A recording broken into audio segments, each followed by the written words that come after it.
주간도 평안하셨습니까? 오늘도 수요 성경 공부 성경 청론 제101강 사도행전 13장에서 15장 말씀을 통하여서 사도 바울의 제1차 전도 여행에 대해서 살펴보겠습니다. 사도행전 13장부터는 바울을 중심으로 한 전도 여행이 시작되고 있습니다. 복음을 탄압하며 그리스도인들을 핍박하던 바울이 이제는 변하여 열심을 가지고 복음을 전하는 모습 속에서 우리는 하나님의 오묘하신 섭리를 발견할 수 있습니다. 바울의 전도 여행은 결코 순탄하게만 진행되지는 않았습니다. 그는 복음을 위하여 죽임을 당할 위기까지 겪기도 하였습니다. 그가 1차 전도 여행에서 보여준 삶은 오늘날 우리들의 삶을 돌이켜보게 하는 좋은 교훈이 됩니다. 사도행전 13장에는 구브로와 비시디아 안디옥에서 사역한 내용을 말씀하고 있습니다. 안디옥 교회는 이방 선교의 전초기지가 되었으며 바울과 바나바 외에도 훌륭한 일꾼들이 사역하였습니다. 안디옥 교회는 하나님의 뜻에 따라 순종하였으며 바울과 바나바는 성령의 인도하심을 받아 선교사로 파송되었습니다. 이는 앞으로 있을 이방 선교가 성령의 도우심으로 이루어질 것을 말씀하는 것입니다. 먼저 구브로에서의 사역을 살펴보겠습니다. 이방 선교의 전초 기지가 된 안디옥 교회는 바울과 바나바 외에 훌륭한 일꾼들이 있었음을 알 수 있습니다. 그들은 교회를 하나님의 뜻에 맞게 잘 이끌어가고 있었습니다. 안디옥 교회에서 바울과 바나바를 선교사로 파송하였는데 이것은 전적으로 성령의 선택이었음을 사도행전 13장 2절은 말씀하고 있습니다. 즉 앞으로 있을 이방 선교는 성령의 도우심으로 이루어질 것이라는 사실을 말씀하고 있는 것입니다. 바울과 바나바의 첫 사역지는 구브로였는데 이 지역은 바나바의 고향이기도 합니다. 이곳에서 박수 엘루마를 소경이 되게 함으로 인해 복음이 참된 하나님의 말씀이라는 사실을 증명합니다. 이러한 사건은 총독 서기오 바울도 개종하게 하였습니다.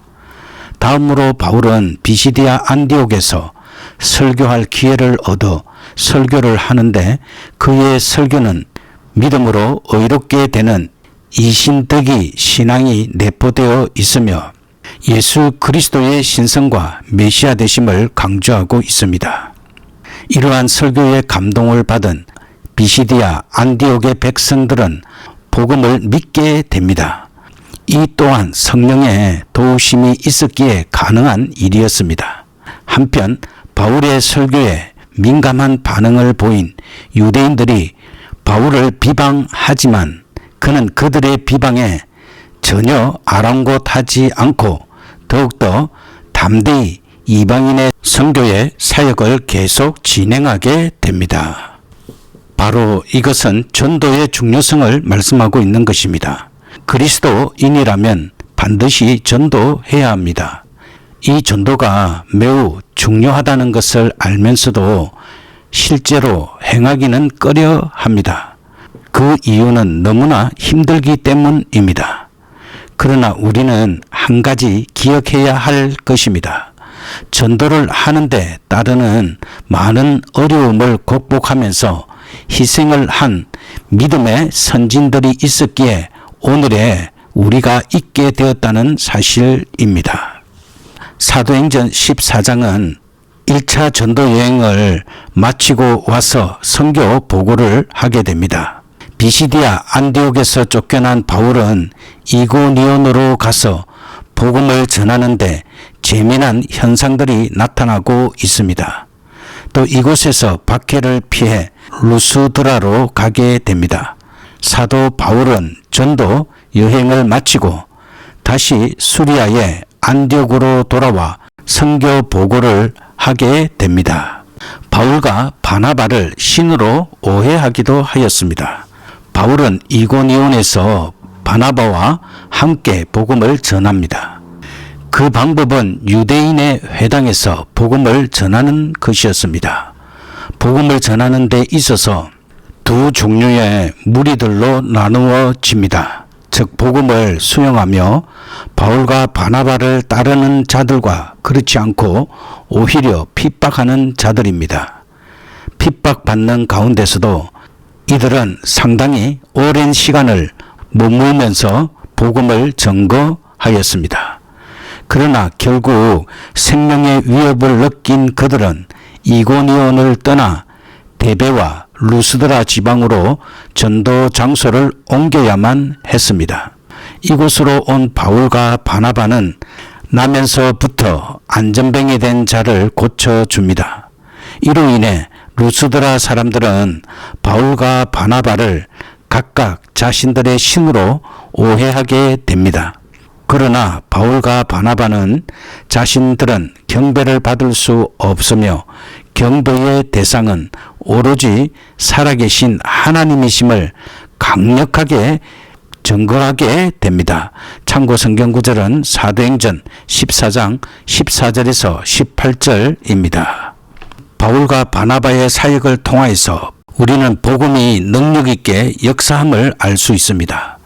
바울이 복음을 증거하는 곳마다 놀라운 역사가 일어나고 있었습니다. 많은 사람들이 회개하고 주를 믿으며 육신적인 질병도 치료되는 기적들이 나타나곤 하였습니다. 복음이 증거되는 곳에는 자유가 임하게 됩니다. 복음 증거는 인간들이 하지만 그 결실은 성령이 맺게 하십니다. 사도행전 15장은 예루살렘에서 공의회가 개최되었음을 말씀하고 있습니다. 초대 교회에서 발생하는 문제들을 해결하기 위해 예루살렘 공의회가 존재하게 되었습니다. 이러한 공의회가 바울의 1차 전도 여행이 끝난 후 개최됩니다. 그리고 예루살렘 공의회의 결정은 무엇인지 살펴보겠습니다. 이것은 바로 율법이냐 믿음이냐가 중요한 의제이었습니다. 예루살렘 공의회는 이방 선교의 정당성에 대해 입증하는 데 있어서 매우 중요합니다. 이 의회는 이방인들에게 있어서 할례와 율법 준수 문제로 개최되었다고 사도행전 15장 1절에서 5절은 말씀하고 있습니다. 즉 이방인들도 할례를 받고 율법을 준수해야만 구원을 얻을 수 있다고 하는 주장이었습니다. 이러한 주장은 전도 여행을 했던 바울과 바나바를 공식적으로 인정하지 않는 주장이 되는 것이었습니다. 결국 안디옥 교회에서는 예루살렘 교회에 도움을 요청하게 되고 이때 베드로는 이방인이나 유대인이나 모두 동등한 입장에서 예수 그리스도의 은혜로 말미암아 구원을 받았다는 사실을 사도행전 15장 11절에서 말하고 있습니다. 또한 야고보도 이방인들이 하나님께로 돌아오는 자들에게 율법을 강조하면서 괴롭히지 말 것을 말하고 있습니다. 결국 베드로와 야고보는 바울과 바나바의 이방 선교를 정당하게 받아들인 것입니다. 예루살렘 공의회는 이방인에 대한 할례 문제로 개최되었지만 그 결과는 성령의 역사요 하나님의 섭리로 끝나고 말았습니다. 즉 이방 선교의 정당성이 다시 한번 입증된 것입니다. 예수 그리스도를 믿음으로 구원을 얻는다는 사실은 불변하는 진리로서 믿음과 행위는 반드시 동반되어야만 할 것입니다. 전도자 바울은 자신의 목숨을 아끼지 아니하고 복음을 전하였습니다. 그의 전도 여행은 온 인류에게 있어서 크고도 놀라운 변화를 가져오기에 충분하였습니다. 왜냐하면 유대인을 중심으로 한 초대 교회의 형성이 바울의 전도 여행으로 인해 이방인으로 확산되었기 때문입니다. 바울은 단지 복음에 씨만 뿌렸고 열매를 거두시는 분은 성령님이십니다. 예수님을 믿음으로서만이 구원을 얻을 수 있다는 진리를 선포하는 것은 가장 기쁜 일입니다. 구브로에 대해서 살펴보겠습니다. 바울과 바나바가 안디옥 교회에서 복음 전도자로 파송받은 후 첫 번째 전도 여행의 시발점으로 삼은 곳입니다.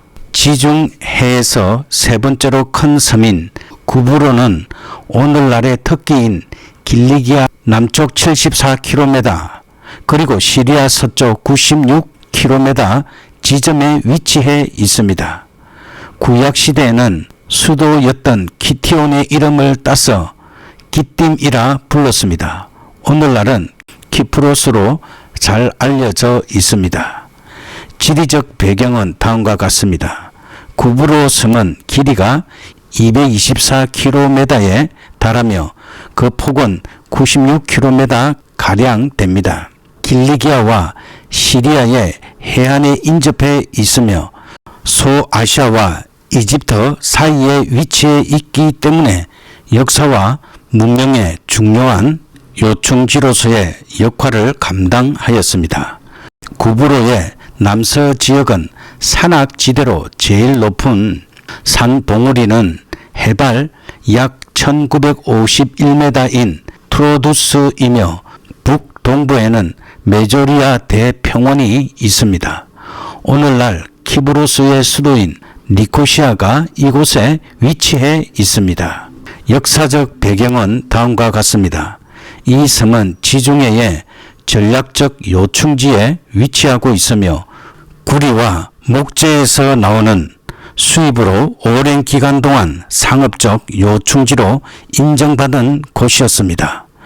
구브로는 페니키아와 이집트의 정복 후에도 로마의 통치를 계속해서 받게 되는데 짧은 기간이지만 한때는 로마의 통치 직전에 알렉산더 대왕의 통치 아래 놓이기도 하였습니다. 오늘날에 와서는 1960년 8월에 영국의 식민지 통치 하에서 독립하였습니다. 그리고 바울의 동역자 바나바에 대해서 살펴보겠습니다. 본명은 요셉이며 사도들에 의해 권위자 그리고 위로의 아들이라는 뜻의 바나바라는 이름이 붙여진 사람입니다. 환경과 여건을 초월하여 이방인에게까지도 복음을 전파할 정도로 전도에 뜨거운 열심을 가진 사람이었습니다. 그가 활동했던 시대적 배경은 다음과 같습니다. 주후 30년에서 68년경에 주로 활동하였으며 이 시기는 오순절 사건과 함께 교회가 태동되기 시작하여 로마 전역으로 복음이 전파되었던 시기이었습니다. 이 시기에 바나바는 예수 그리스도의 공생애를 직접 목격하고 베드로를 중심한 예루살렘 교회의 일원으로서 또한 사도 바울과의 제1차 전도 여행 및 자신의 전도 여행을 통하여 이 당시에 교회의 역사를 누구보다 더 생생하고 직접적으로 체험한 인물이었습니다. 바나바의 삶을 평가하며 그의 삶이 주는 교훈을 살펴보겠습니다. 12사도 외에 사도로 불렸던 사람이며 초대교회 내에서도 두드러질 정도로 헌신하고 수고한 사람이었습니다. 또한 바울의 동역자로서 안디옥 등 이방 선교에 힘쓴 사람이었습니다. 바나바는 그의 이름의 의미처럼 어느 곳에든지 소외당하고 어려움당하는 자들의 편에 서서 위로와 격려가 되어준 인물이었습니다. 이러한 그의 관대한 모습은 너무나도 쉽게 상대방을 판단하고 비판해 버리는 오늘날의 세태에 비교해 볼 때 우리가 다시 한번 생각해 보아야 할 자세가 아닌가 여겨집니다. 또한 바나바는 자신의 소유와 달란트, 생애 전부를 하나님께 드려 주의 일에 헌신한 인물이었습니다. 이러한 그의 전적인 헌신의 모습은 오늘을 살아가는 모든 성도들에게 필요한 자세인 것입니다. 이제 교회 역사에서 중요한 예루살렘 공의회에 대해서 살펴보겠습니다. 사도행전 15장 1절에서 21절에 기록된 예루살렘 공의회는 역사상 최초의 기독교 종교 회의였습니다. 예수 그리스도의 구속사에 의해 구약에서 신약으로 이전되는 과도기에 그 당시 초대 교회의 최대의 현안 문제였던 구약 율법에 대한 신약 성도의 자세를 최초로 그리고 공식적으로 정립한 회의였습니다. 먼저 예루살렘 공의회의 결정과 그 신학적 의미를 살펴보겠습니다. 첫째, 이방인이나 유대인이나 막론하고 구원받는 것은 율법의 행위에 의해서가 아니라 오로지 주 예수의 은혜로 말미암은 것이므로 이방인 성도에게 율법의 멍에를 매게 해서는 안 된다는 것입니다. 이것은 바로 율법 준수가 구원의 근본 조건이 아니라는 신학적 대원칙을 천명하는 것이라고 할 수 있습니다. 둘째는 이방인 성도는 구약 율법, 더 정확히는 구약 시대의 의식법을 지킬 필요가 없다는 대원칙 내에서 교회의 단합을 깨며 특히 유대인 성도들에게 혐오감을 주는 행위, 즉 우상에게 바쳐진 음식을 먹는 것, 엄란하게 보이는 행동들, 피를 먹는 행위들은 금할 것을 결의하였습니다. 이러한 일련의 조치들은 이방 출신 성도들 간의 마찰을 줄이기 위한 조처였다고 볼 수 있습니다. 그리고 예루살렘 공의회의 역사적 의의는 다음과 같습니다. 예루살렘 공의회는 기독교 역사상 최초의 공의회였다는 점에서 그 의의가 크다고 말할 수 있습니다. 이 회의를 기점으로 하여 기독교는 성경 전체의 관점에서 유추적으로 신학적 결론을 유추해낼 수 있으나 성경에 구체적으로 명시되지 않는 어떤 사실을 규명할 때는 이 같은 공의회를 통해 교회의 공식 입장을 정리하는 관례를 가지게 되었던 것입니다. 이제 기도하도록 하겠습니다. 거룩하신 하나님 아버지, 주님의 은혜로 오늘도 말씀을 공부하며 기도할 수 있게 하심을 감사드립니다. 복음을 핍박하던 바울을 변화시키시고 온 열방에 주님의 복음을 전하는 사도로 세우신 하나님의 놀라운 섭리를 찬양합니다.